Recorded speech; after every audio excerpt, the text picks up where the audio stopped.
So yun, good morning. Linggo. So alam nyo na. Bibis na ako na. Tayo ilalarga na papuntang hub. Actually, dadapa pala tayo ng Buena kasi ihahatid ko pa yung aso ko dun. Hindi ko siya maiwan dito sa apartment kasi yun na. Baka mag-ingay. So yun, another day, another delivery. Okay. So yun, kwento ko lang guys, no. So yun nga, yung office na tinatakbo ko, actually hindi ko na talaga area yon. Yun ay area na nung nadagdag sa aming rider. Kumbaga, dati kong area yon, hinati na. Kasi nga malaki yung area ko eh. So ayun, minsan nagsusupport ako doon, minsan ako yung nagdadala no pag wala siya. So kahapon may nakakalungkot lang na balita kasi nga, 'di ba nga tumakbo ako doon kahapon. Then yung isa sa customer ko doon sa area kong 'yon, no, sa Limpo, si Nanay Perla, no, Perla Ama. Mabait kasi yon si nanay, no? Matanda na rin yon, mabait yon. Pag nag-deliver ako sa kanila, lagi ako may tip, lagi ako kinakamusta, inaalok ako ng tubig kung ano, no? Basta mabait. Then kahapon nga, so pagpunta ko nga yun na nakaburol na nga siya. So pagka mga ganyan tiyempo, nalulungkot ako. Oo. Tama ang inyong narinig, nalulungkot ako. Actually, 2 beses na nangyayari yan. Yung isa sa Howard, si tata, yung taga-receive nung parcel ng mga anak niya noon. Kaso wala na rin sila, lumipat na rin. Nung namatay yung tatay nila, lumipat na sila. Yun talaga ang nalungkot din talaga ako. Kasi nagdi-deliver lang din ako, nagulat ako. Nasasanay ako kay tatay na lagi ako inaalok ng tinapay. Araw-araw yon, araw-araw ako may deliver ng parcel sa kanila para sa anak niya. Then, ayun nga. Pag deliver ko, nakaburol na rin. So, matagal na nangyari yun. Siguro wala pa akong 1 taon sa Shopee nun. Then, walang deliver. Tumigil ako nun. Sabi ko, nakita ako ng anak. Tinakbo ako ng anak no. Nakamot ako na nga yung pangalan ng anak. Babae yun tumakbo sa akin. Tapos niyakap niya ako. Sabi niya, kuya, wala na yung magre-receive ng parcel ko. Sabi ko, yun nga wala na mag-aalok sa akin ng tinapay. Well, nakakalungkot isipin, no, na bakit yung mga mabubuting tao pa yung kinukuha ni Lord? Di ba? Pero wala naman na tayong magagawa. Siguro gusto na silang pagpahingay ni Lord sa mas maayos na lugar, no? Sa kalangitan. Kaya itong mga naiwang mga demonyong to, mga kupal sa pamumuhay ng ibang tao, tayo ang magtutuos dito. Diyan na. Ishi. Tara.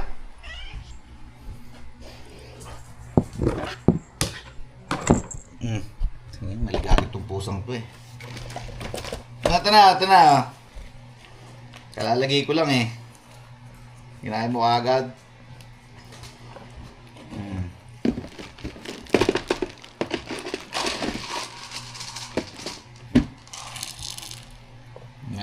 Yan.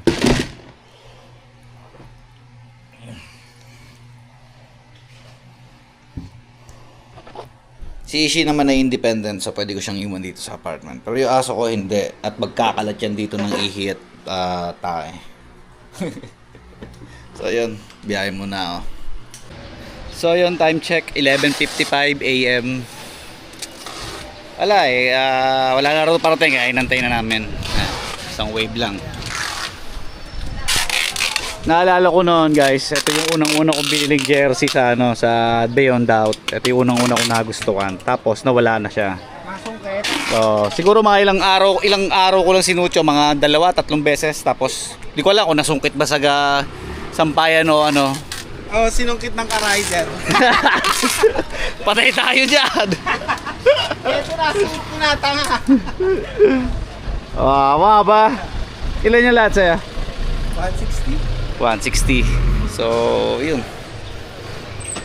Banat na. Area lang ulit. Linggo eh. May pangyayari pa nga noon, no, dating-dati pa ano. Kwento ko lang, no, share ko lang. Nung bago pa lang ako sa Shopee, na wala pa ata ako 1 taon noon, doon pa ako sa loob ng Tagapo tumatakbo, purok pa yon. So medyo mainit pa yung ano noon, yung pandemic. Then nag-deliver ako doon sa isang bahay. Ang tagal ko rin nagtawag. Tapos nagulat din yung mga nakatira doon kasi yung pangalan na tinatawag ko isang linggo nang nailibing. Gets nyo? Parang ngayon, tapos last week nilibing. So patay na yung customer, no? Namatay yun sa COVID, no? So yun, sa mga customer ko na mamatay, rest in peace. So kinausap ko, sabi ko doon sa babae, sabi ko sa tao, sabi ko, ma'am, kukunin po ba? Pwede naman po nating i-cancel kung wala na po si ma'am yung umorder. Sabi niya hindi, kukunin daw nila. Yung kinuha nila. Kasi nakakapagtaka lang, yung cellphone nandun lang kasi sa loob ng salas nila, katabi ng picture. Walang gumagalaw, walang gumagamit. Pero kinagugulat nila bakit may biglang dumating na parcel. So nireceive naman nila. So baka yun daw yung huling order, ganon. Matagal lang daw dumating. Wala, yung mga ganun kasi mababait na customer, medyo may soft spot ako sa kanila. Alam ko naman din kayo, no? Alam ko lahat tayong delivery rider na mapa Lazada, mapa Shopee, mapa Flash, mapa JNT. Pag yung mga customer mababait sa atin, iba yung dating pagka yung ganyan na parang may nangyaring hindi maganda, ganon. Nagkakasakit sila, ganon. So ako, hiling ko lang, no, bukod sa pamilya ko, sa mga tao na kapaligid sa akin, sa mga kaibigan ko, no, sinasama ko na rin yung mga customer ko na mababait, na ayan, sana magkaroon kayo ng malusog na pangangatawan, ganon, at nasa ligtas kayo lagi, no. Deliver muna ako. At ano naman din, i-share ko lang, no? Pwede rin naman kayo mag-share sa inyo. I-ano nyo na lang, i-comment nyo lang dyan, usapan natin. So kaya deliver muna ako. So ito nga pala, no, paalala ko lang sa inyo guys, paalala ko lang, ha, intindihin nyo to ang sasabihin ko, no, na kahit gaano kakupal, kahit gaano kasama ang ugali ng customer natin, wag natin hilingin yung pagbagsak nila, na magkasakit sila, na may mangyaring hindi maganda sa kanila at sa pamilya nila, no. Lagi nyo tatandaan yan, lagi nyo tatandaan yan, itatak nyo sa kokote nyo, ha. Shopee po, Clyde.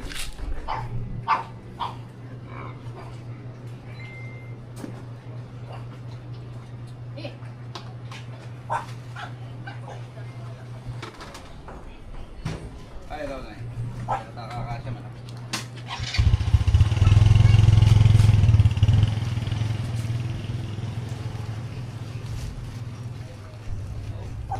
Wala. Nakasabit.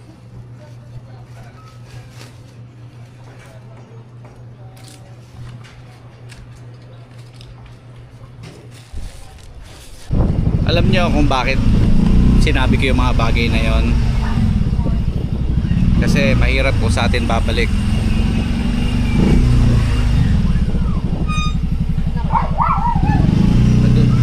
Sa trainee ko. Oo, nagdadagdag na. Di ko na, sumusuka na ako ng dugo eh. So alam nyo kung bakit ko sinasabi sa inyo yung mga ganyang bagay, no? Alam nyo kung bakit? Kasi mahirap kung sa atin bumalik yung mga sasabihin natin, no? Mahirap kung sa atin yung bumalik. Kaya ano, the best gawin talaga is manatili tayong mabait, no? Kung kayang iwasan, iwasan na lang, no? Pero wag yung hihilingin, ha? Uulitin ko, wag nyong hihilingin na may mangyaring hindi maganda sa mga kupal nating customer, no? Mahalin pa rin natin sila.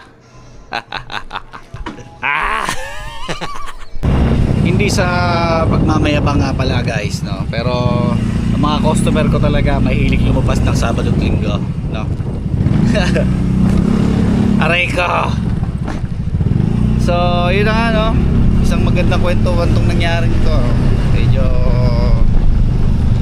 nakapag-release ako ng kalungkutan kasi nga yan, tulad ka ng sinasabi ko sa inyo, meron ulit akong customer na mabait, na maalam na. So rest in peace, no? Kay Ma'am Perla, kay Nanay Perla, no? Ama. So condolence sa family niya. At ayun, dito ko na siguro tatapusin tong video na to, no? Hanggang dito na lang muna tayo.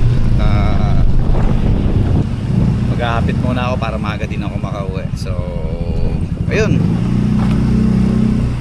tulad ng sinasabi ko sa inyo araw-araw, pag-iingatan nyo inyong mga sarili.